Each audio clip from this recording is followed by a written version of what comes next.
Tai čia jūsų namuose, ne? Išgirdau, kad kažkas pasilgo. Taip, pasilgo mes čia. Čia jūsų mamos, ar ne? Jo, čia mamos pasilgo. Čia tikriausiai pati pradžia buvo jūs. Vienas iš pirmųjų. Visiškai teisingai. Nežiūrint pagal tobulėjimą. Čia panašiai aš piešiu, o čia jau matosi, kad jau ranka ištobulėjo. Nu, matot visi, kai ein laiks kažkiek Taip. pradeda į darbą keisti. Ir spalvos ir viskas jau keičiasi smarkiai.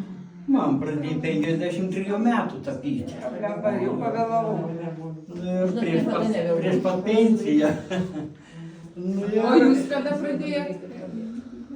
Sovietiniais laikais. Aš net 55 išeidavo, tai Žodžiu, jau užtai Kūdikystėje.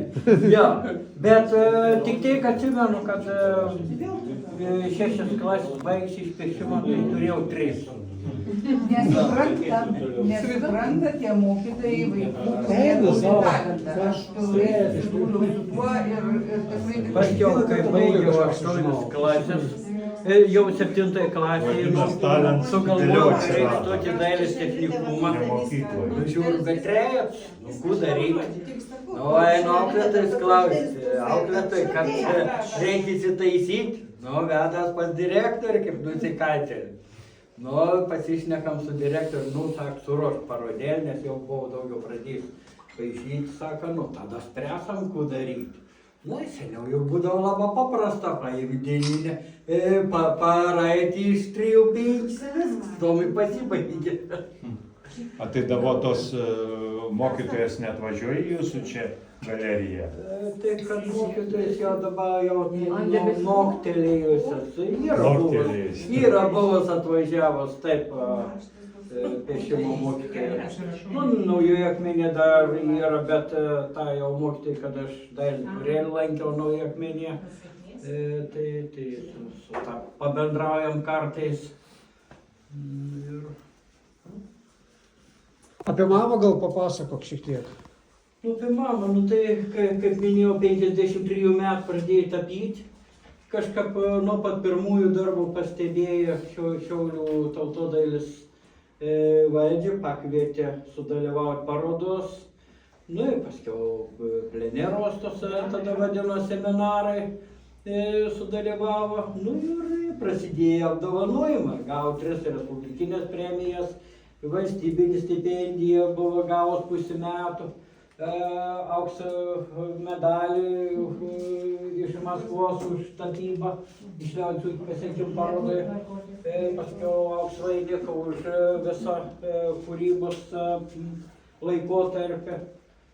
Nu, vis įmanomus apdovanojimus gavo, kad ir vėliau pradėjus. Taip ir paėm, paskiau muziejai pradėjo pirkti tos mamos darbus, Vilniaus nacionalinis muziejus yra įsigijęs, Vilniaus dailės muziejus, Kauno Čiurlionio muziejus, Aušros muziejus Šiaulių, Suomijos muziejus ir Rumšiškių muziejų ir, paskiau kaip jau sveikat pradėjimą žiūrėti, nusprendėm kažkaip tai išsaugoti tos darbus, reikėtų kažkaip vietoj palikti, kad būtų, nusprendėm šeiminės rangos metodų palikti Akmenės krašto muziejui.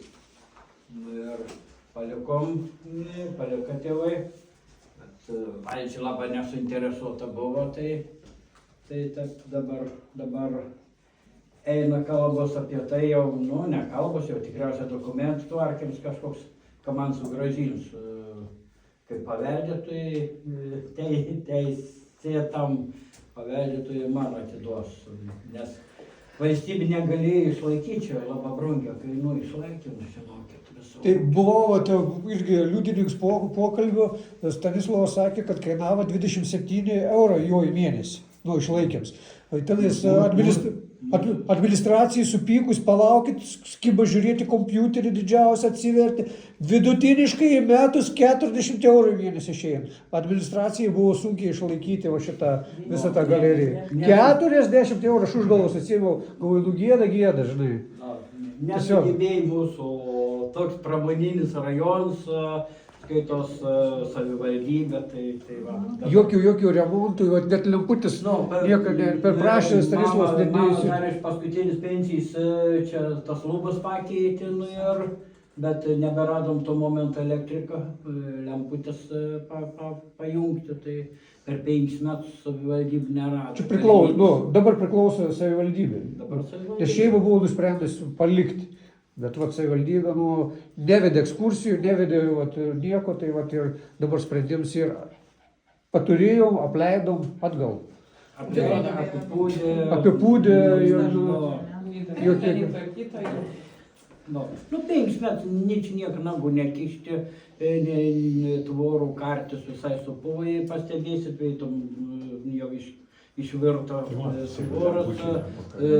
stogas. Nu čia turėtų kažkaip ir nevedė išves visai grupė. Gerai, gal liksmės, taip linksmai pradėjom. Davai to, ką nors linksmai.